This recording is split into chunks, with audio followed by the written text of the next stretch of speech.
Hello students. I hope you are doing well. So इस video में हम JEE mains और एडवांस के कुछ क्वेश्चंस सॉल्व करेंगे और कंसेप्ट को समझेंगे। Okay, so start with the first question. So we have to find the integral of this we have to find this integral. So solution. Okay, so solution for this question will be I have 0 to 1 7 raised to the power 1 by x. Okay, and this denote GIF. So to solve this question, we know all the GIF function as x. Suppose if I have to find this GIF of,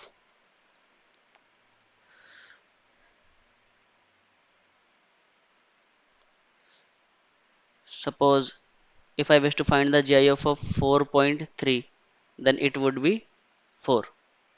Okay, मतलब left वाला integer answer होता है। जैसे if I have 4.3 would be something here, and what would be the left integer? 4 and 5. So 4.3 lie between 4 and 5. So हमारा left वाला integer क्या होगा? 4। तो आंसर हमारा 4 होगा। सपोज करो मेरे को जीआईएफ निकालना है 7.3 का, तो 7.3 का लेफ्ट वाला इंटीजर क्या होता है? -8। सो ये हमारा जीआईएफ होगा।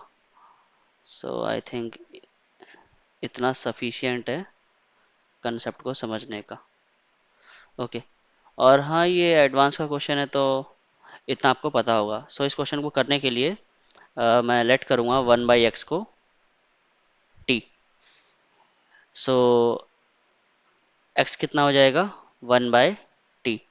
सो dx होगा -1/t² dt। सो सब्सटीट्यूट करते हैं वैल्यूज़ को। लिमिट भी चेंज होगा क्योंकि x 0 की तरफ जाएगा, तो ये हमारा t का जो लिमिट होगा वो इन्फिनिटी की ओर चला जाएगा। और अगर x 1 की तरफ, सो t भी 1 की तरफ जाएगा। और 1/7 raised to the power GIF t and dx would be -dt upon t²। इसको लिखने और कैसे लिख सकते हैं इसको हम? 1 to infinity 1/7 raised to the power t और dt अपॉन t²। तो ये बेसिकली इंटीग्रल है, 1 से इन्फिनिटी तक हमें इसको इंटीग्रेट करना है। अच्छा, तो हम इसको ब्रेक करके करते हैं। जैसे हम पहले 1 से 2 तक इंटीग्रेट करते हैं, dt अपॉन, अच्छा 1 से 2 के बीच में जो हमारा जी आई एफ टी होगा, इस टी की वैल्यू क्या होगी? 1। अगर टी 1 से 2 के बीच में होगा, डेफिनेटली, जैसे मान लिया मैंने समथिंग 1.5 रख दिया, तो इसका आंसर 1 ही आएगा। तो इसीलिए मैं इसको लिखता हूँ 7 इंटू t²। और प्लस सिमिलरली 2 से 3 तक इंटीग्रेट करते हैं, तो 2 से 3 तक इंटीग्रेशन क्या होगा? सो डी टी अपॉन 2 से 3 के बीच में जो इसका जी आई एफ होगा, ग्रेटेस्ट इंटीजर ऑफ टी होगा, वो होगा 7² into t²। And so on. Similarly 3 से 4 इनफाइनाइट तक हम इसको इंटीग्रेट करेंगे, डी टी 7³ इंटू t³ देख पा रहे होगे आप लोग? Sorry, t², there should be t²। तो ये इनफाइनाइट तक होगा हमारा इंटीग्रेशन। तो जो हमारा आई होगा, बेसिकली इसको कंप्लीट आई बोलते हैं। आई जो है 1 से इन्फिनिटी तक है, तो ये क्या है हमारा? i1 plus i2 plus i3 so on I infinite. Okay, एक पैटर्न दिख रहा होगा इसमें आपको। अगर मैं इस इंटीग्रल को क्या कहूँ? आई एन कहूँ। इस इंटीग्रल को मैं अगर यहाँ पे, चलो यहाँ सॉल्व करते हैं, आई एन बोल देते हूँ इसको मैं। तो आई एन क्या होगा? डी टी अपॉन, आप देख रहे हो 7 की पावर 1 2 3 4 ऐसे इंक्रीज हो रहा है, तो 7 की पावर में n बोल देता हूँ। और लिमिट भी कैसे हो रहा है? जैसे यहाँ 3 है तो यहाँ 3 है, तो यहाँ अगर n होगा तो लिमिट भी कैसे चेंज होगा? n से n+1। और टी तो सेम ही रहेगा, टी स्क्वायर। ओके, अब जो कांस्टेंट है उसको बाहर निकाल लेते हैं, यहाँ टी के रेस्पेक्ट में इंटीग्रेट कर रहे हैं, तो 7 raised to the power n को बाहर निकाल लेते हैं, 1/7 raised to the power n को। So D T upon T square and limit n से n+1। आप n बराबर, अच्छा n क्या होगा, 1 2 3 so on up to infinity तक। n बराबर अगर आप 1 रखेंगे तो आपको फर्स्ट i1 मिल जाएगा, 2 रखेंगे तो i2 मिल जाएगा। आप चेक कर सकते हैं यहाँ पे। जैसे मान लिया ये थर्ड है ना i3, तो 3 रख के देखिए, 7 क्यूब और 3 से 4, ऐसा ही i3। तो हम इसको मैंने in बोल दिया, ठीक है। तो अब इसको सॉल्व कर लेते हैं इस इंटीग्रल को। सो in is nothing but 1/7 raised to the power n। इसका इंटीग्रेशन होता है 1/t² का -1/t, और लिमिट कहाँ से, n से n+1। सो ये होगा हमारा 1/7 raised to the power n। और जब हम अपर लिमिट रखेंगे, upper limit minus lower limit रखेंगे, तो ये आ जाएगा 1/n माइनस 1/n+1। और सिमिलरली यहाँ से ये हमारा in आ गया। अब इसको हम ऐसे भी लिख सकते हैं, in equals to 1/7 raised to the power n into n।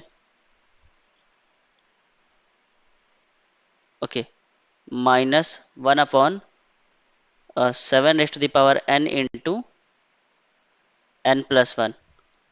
Okay, अब इसको सॉल्व करना है। So in equals to 1/n into 7 raised to the power n। अच्छा, इसको हम एक काम करते हैं, जैसे यहाँ पे n+1 है, तो यहाँ भी n+1 लिखते हैं, into 7 raised to the power n+1, और यहाँ हम 7 कर देते हैं, ऐसा कर सकते हैं। ओके, अब ये सीरीज क्या है, ये सीरीज है 1 क्योंकि मेरे को i1 निकालना है, i2 निकालना है, i3 निकालना है, और सभी को ऐड कर देना है। तो अगर मैं 1 रखता हूँ तो ये सीरीज कैसे होगा, 1 into 7 plus 1/2 into 7 square plus 1/3 into 7 cube and so on. Similarly जो नेक्स्ट वाला एक्सपेंशन है माइनस, अच्छा इसमें से 7 को हम कॉमन ले लेते हैं। ओके, और कहाँ से स्टार्ट होता है ये, 1/2 into 7 square plus 1/3 into 7 cube, so on, ये भी इन्फिनिटी तक जाता है। अब आपको दिख रहा होगा ये, अगर मैं log 1 - x का एक्सपेंशन लिखूं तो क्या होता है, -x - x² -x³ -x⁴/4, sorry not factorial, only 4।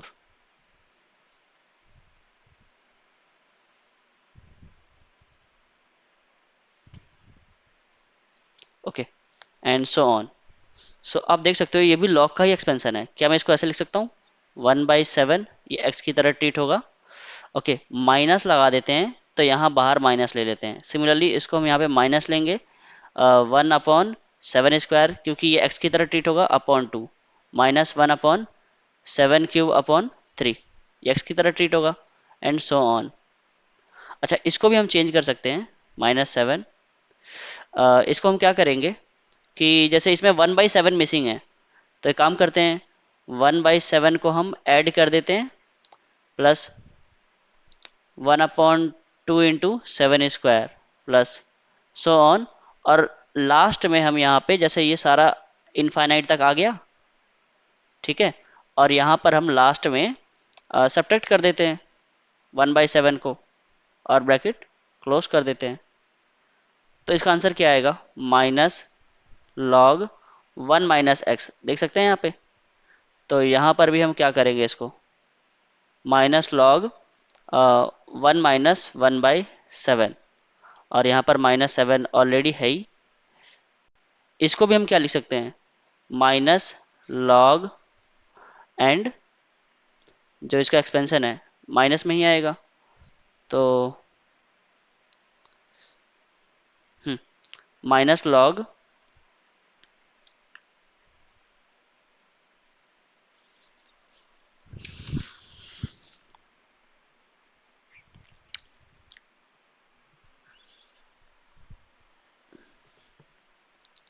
तो -7 माइनस लॉग, इसका आंसर जो आएगा 1 - 1/7। एंड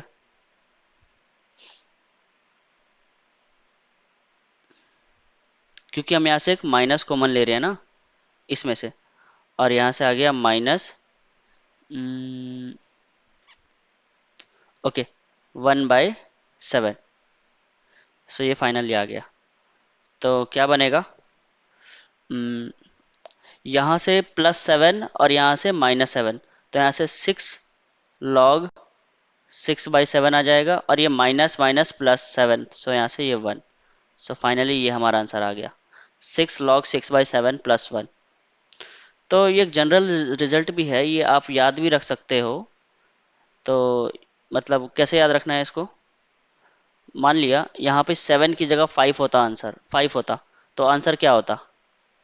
तो यहाँ पर हम क्या लिखते, एक कम करके लिखते, मतलब 4, अगर 5 होता तो 4 log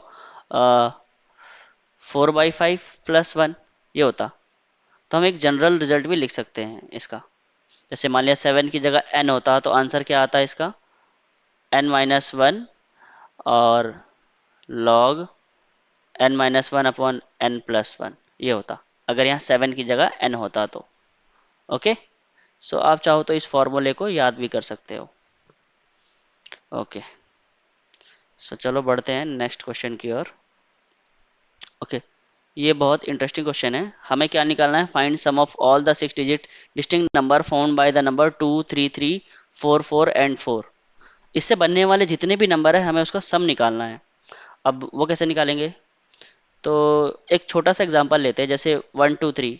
तो 1, 2, 3 से क्या क्या नंबर बन सकता है, एक तो खुद ये 1, 2, 3, एक 1, 3, 2, 2, 1, 3, 2, 3, 1, 3, 1, 2 और 3, 2, 1।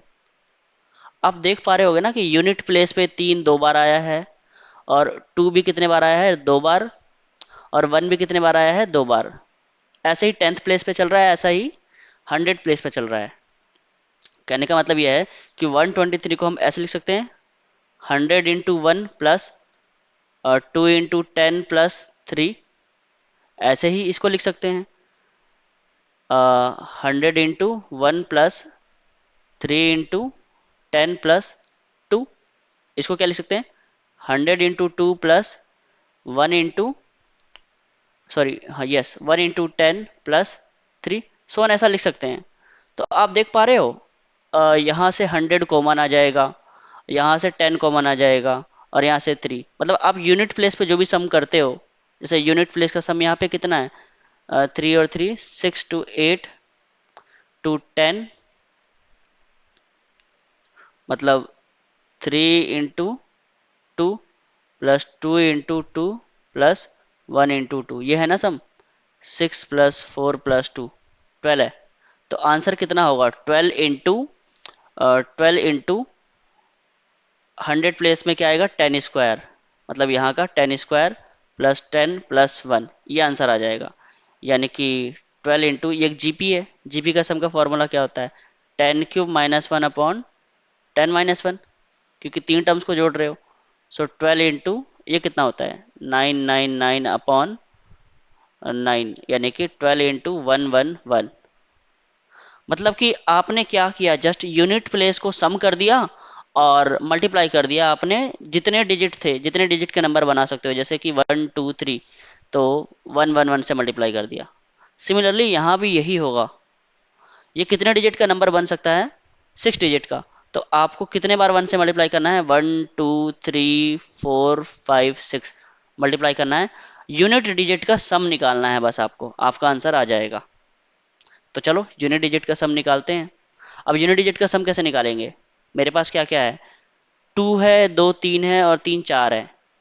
तो जैसे कि मान लिया 6 डिजिट का नंबर बनाना है, 1, 2, 3, 4, 5, 6।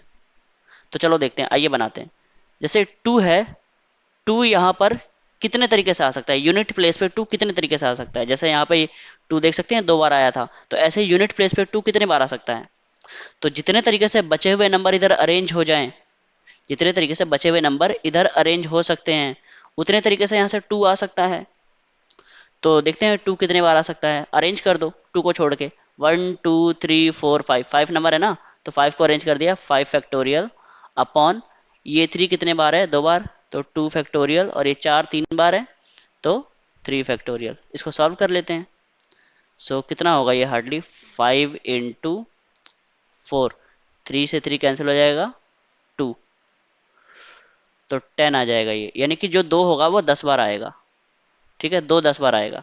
ऐसे ही फिर 3 देखते हैं, 3 कितने बार आता है, तो 3 को छोड़ दिया, एक 3 को छोड़ दिया, किसी भी एक 3 को, बच कितने गए, 1 2 3 4 5, 5 बच गए। सो 5 फैक्टोरियल। अब हमने एक 3 को छोड़ दिया है, तो रिपीट क्या क्या कर रहा है, अब हमें इसी को तो अरेंज करना है। एक 3 को छोड़ दिया तो 2 2 3 4 4 4, इसी को तो अरेंज करना है। तो क्या होगा, 5 फैक्टोरियल अपॉन 3 फैक्टोरियल ओनली।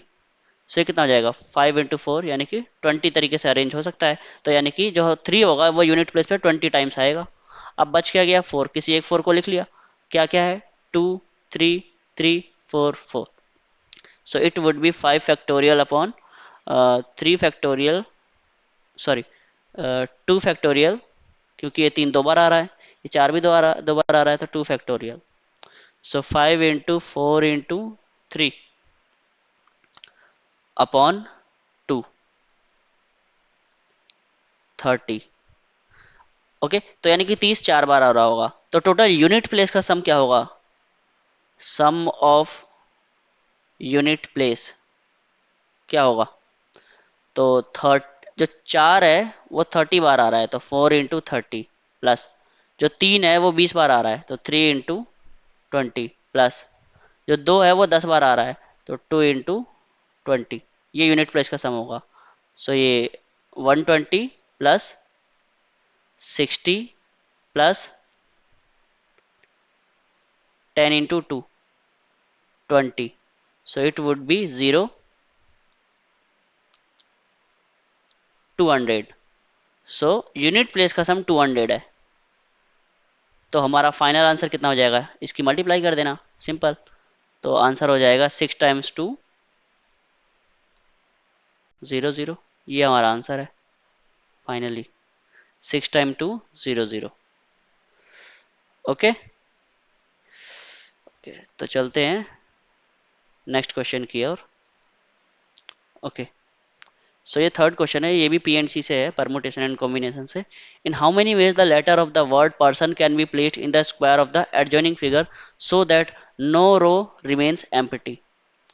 तो मेरे पास ये देख सकते हैं 6 लेटर है, PERSON। इसको मुझे इन बॉक्स में भरना है, और इस तरह से भरना है कि कोई भी रो एम्प्टी ना रह जाए, मतलब ये भी फिल होना चाहिए, ये भी फिल होना चाहिए, ये भी फिल होना चाहिए। ओके, तो एक तरीका तो ये है कि हम इन चारों को भर देते हैं। एक तरीका तो ये है कि मतलब पहले वाले रो में एक भर दिया, दूसरे वाले में रो में एक भर दिया, और तीसरे वाले में 4 भर दिए। ठीक है, और क्या हो सकता है, इसमें एक भर सकते हैं, इसमें 2, और इसमें 3। और क्या हो सकता है,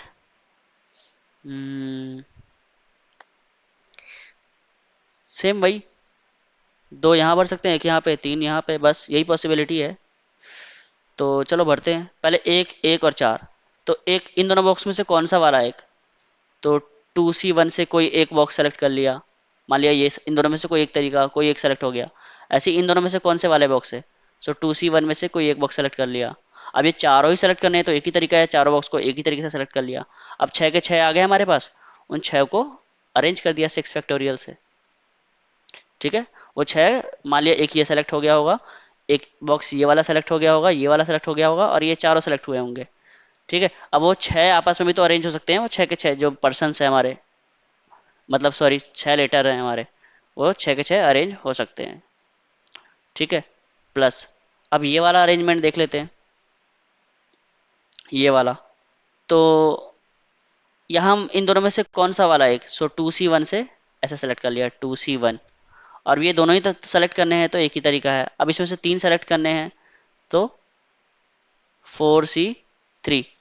अब 6 को अरेंज कर दो, प्लस यहाँ पर भी यही है। तो जैसे ये दोनों सेलेक्ट कर लिया, एक ही तरीका है, और इसमें से कोई एक सेलेक्ट करना है, सो 2C1, और इसमें से 3 सेलेक्ट करना है, सो 4C3, या 6 को अरेंज कर दिया। देख रहे हो ये दोनों सेम ही आया है। तो आंसर क्या आएगा? 2C1 कितना होता है? 2। 2C1 कितना होता है? 2 × 6 फैक्टोरियल, ये कितना होता है? अ, चलो आप कैलकुलेट कर लेना। 6 फैक्टोरियल प्लस, इसको देखते हैं, ये 2, 4C3 को 4C1 भी लिख सकते हैं, तो 4 × 6 फैक्टोरियल। अच्छा, अगर आप अलाउ करो मुझे, तो ये दोनों सेम ही तो है ना, तो मैं 2 से मल्टीप्लाई कर दूं। अब दोनों में क्या कॉमन आ रहा है? 6 फैक्टोरियल। सो ये 4 प्लस कितना होगा? 6 फैक्टोरियल को ले लिया, 4 + 6 फैक्टोरियल, 4 × 2 8, 8 × 2 16, सो 16 × 4 20 × 6 फैक्टोरियल। सो ये हमारा आंसर हो जाएगा, 20 × 6 फैक्टोरियल। अगर आप इसको कैलकुलेट करो, so it would be around 20 × 6 × 5 factorial, 120।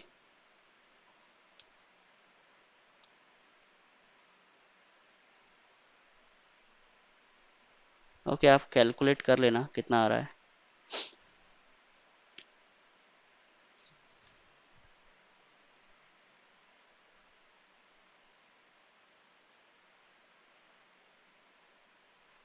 कर लेना, अराउंड आपका आंसर आ जाएगा।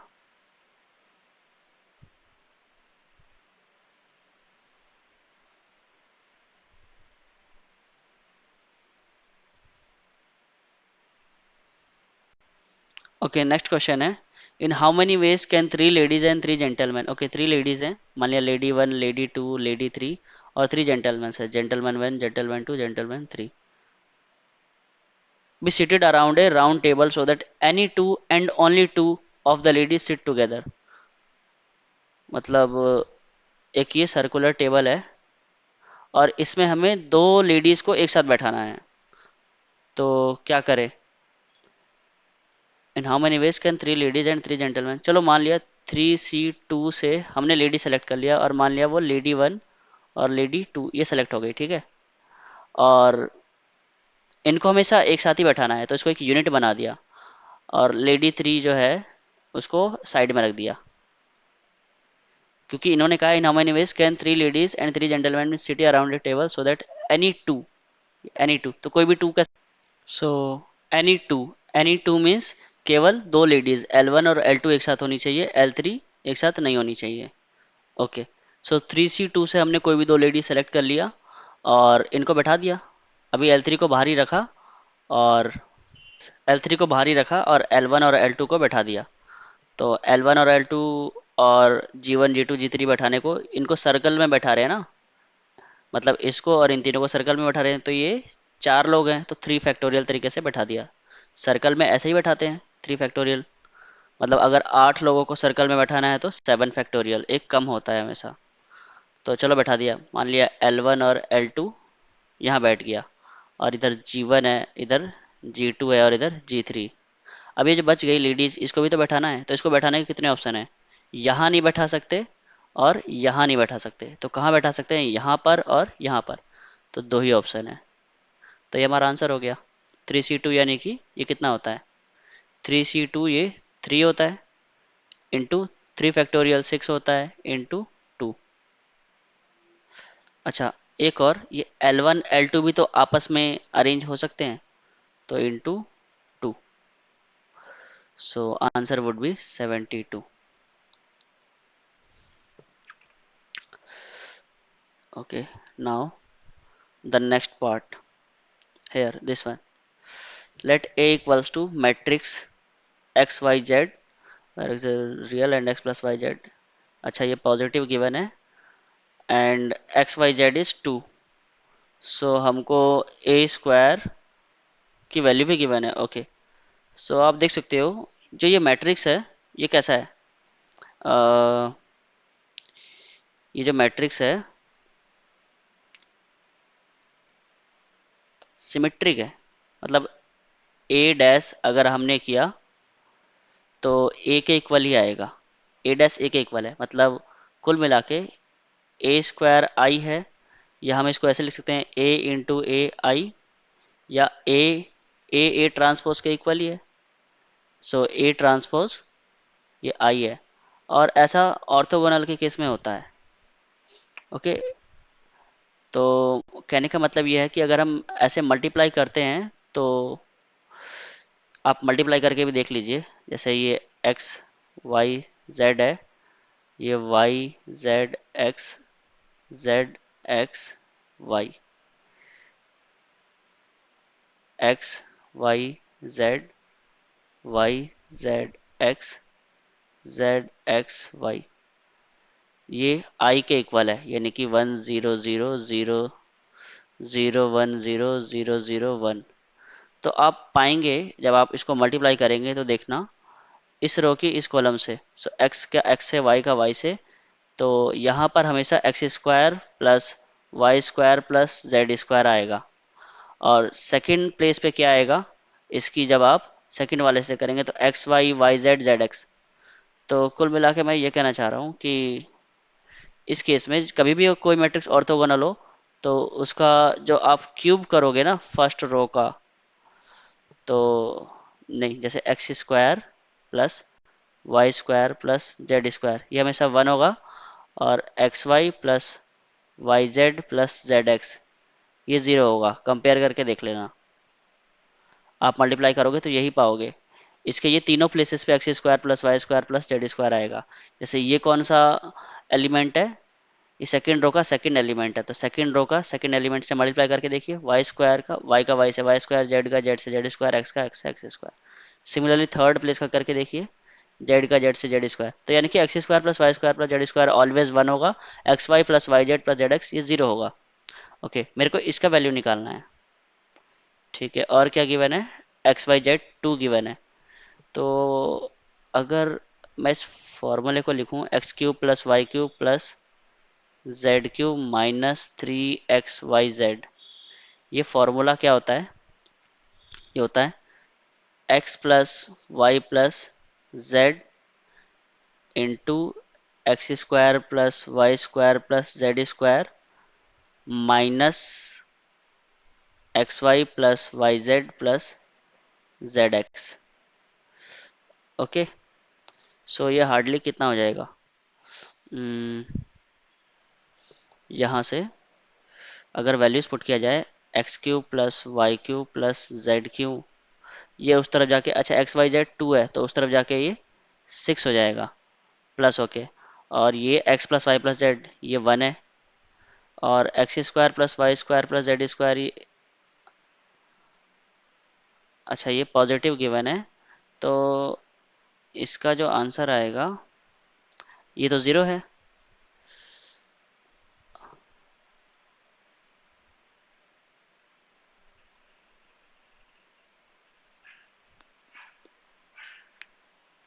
X plus y plus z ये पॉजिटिव गिवन है।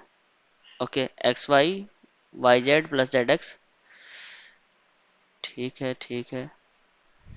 इसको हम अगर हाफ से मल्टीप्लाई कर देते हैं,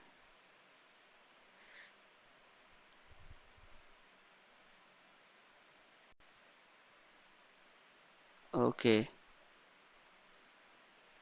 x y z is 2, so ये 6 हो गया, और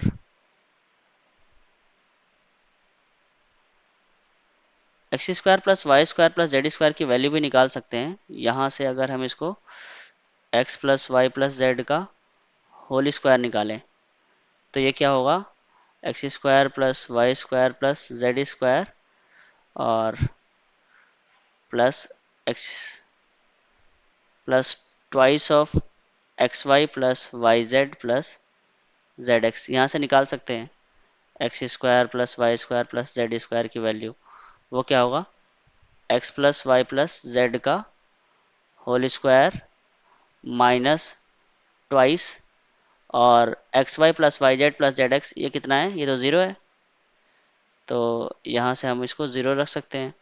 अब ये क्वांटिटी पॉजिटिव है, x square plus y square plus z square equals to x plus y plus z का होल स्क्वायर। ये तभी इक्वल होगा जब ये क्वांटिटी ज़ीरो हो जाए, क्योंकि ये हमेशा इससे बड़ा होता है। हमें पता है x square plus y square plus z square is always greater than x plus y plus z के होल स्क्वायर से। बट ये क्वांटिटी पॉजिटिव है, तो ये भी ज़ीरो ही होगा।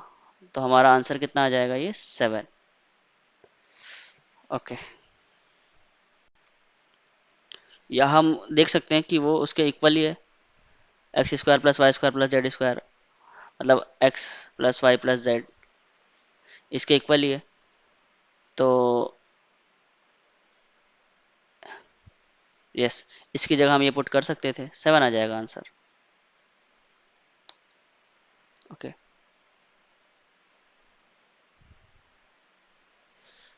अब ये थोड़ा क्वेश्चन क्रिटिकल है, क्योंकि मेरे को अल्फ़ा एन ये पता है। अच्छा, अल्फ़ा एन क्या है, 2 प्लस, सॉरी यहाँ √3 होना चाहिए। ओके, अल्फ़ा एन जो है वो है 2 प्लस √3 raise to the power n. अच्छा, इस अल्फ़ा एन में दो चीज़ें हैं। इसका एक तो एक इसमें इंटीग्रल पार्ट है और एक फ्रैक्शनल पार्ट है। ओके, और मतलब इंटीग्रल पार्ट कोई भी नंबर होता है, जैसे मान लिया कोई नंबर x है, तो उस नंबर का मुझे, जैसे उस नंबर का मैं इंटीग्रल पार्ट लेता हूँ प्लस फ्रैक्शनल पार्ट लेता हूँ। मतलब किसी भी नंबर को हम integral part plus fractional part में लिख सकते हैं। मतलब किसी भी नंबर का फ्रैक्शनल पार्ट क्या होगा, मान लिया फ्रैक्शनल पार्ट क्या होगा, उस नंबर में से उसके इंटीग्रल पार्ट को माइनस कर दो। तो यहाँ भी हम यही करेंगे। जैसे ये चीज़ क्या दिया हुआ है, इस नंबर में से उसके इंटीग्रल पार्ट को माइनस कर दिया है, तो बेसिकली ये f है, अल्फा एन ये नंबर है, उसमें से आप उसके इंटीग्रल पार्ट को माइनस कर दो। तो मेरे को ये निकालना है, limit n tendings towards infinity f, ये निकालना है ये क्या होगा। ओके, क्योंकि अल्फा माइनस अल्फा एन ही तो f है, उस नंबर में से उसके इंटीग्रल पार्ट को माइनस कर दो। ठीक है। अच्छा, अब ये क्वेश्चन में हमेशा इसका एक रूल होता है, टू रू टू रूट 2 + √3 की पावर n, और एक नंबर मैं और चूज करता हूँ, 2 - √3 की पावर n। ये हमेशा ही क्या होता है, कि इंटीजर होता है हमेशा। क्यों? क्योंकि आपने पढ़ा होगा, इसका एक्सपेंशन निकालिए, इसका एक्सपेंशन और इसका एक्सपेंशन, जो हमारा फ्रैक्शनल पार्ट है वो हमेशा कैंसिल हो जाएगा। और चलो मैं करके दिखा देता हूँ। जैसे 2 + √3 की पावर n है, इसका एक्सपेंशन क्या होगा, NC0 2 ⁻n plus NC1 2 ⁻n-1 √3 plus NC2 2 ⁻n-2 √3 square so on. और ऐसे ही इसका एक्सपेंशन क्या होगा अगर माइनस साइन के साथ हो जाए, 2 - √3 तो लिखते हैं NC0 2 माइनस NC1 2 ⁻n-1 √3। तो आप देख सकते हो कि माइनस वाला पार्ट कैंसिल हो जाएगा और ओनली क्या बचेगा, ट्वाइस ऑफ NC0 2 यहाँ से भी ट्वाइस वाला बचेगा, NC2 2 और √3 का स्क्वायर 3, फिर NC4, मतलब ये जो सबस्क्रिप्ट देख रहे हो आप, ये हमेशा इवन वाला ही आएगा। तो NC4 2 √3 तो कुल मिला के जब हम इन दोनों को ऐड कर रहे हैं तो कोई ये सारा का सारा जो समीशन होगा वो इंटीजर ही होगा। तो ये जो है हमारा एक इंटीजर ही आएगा।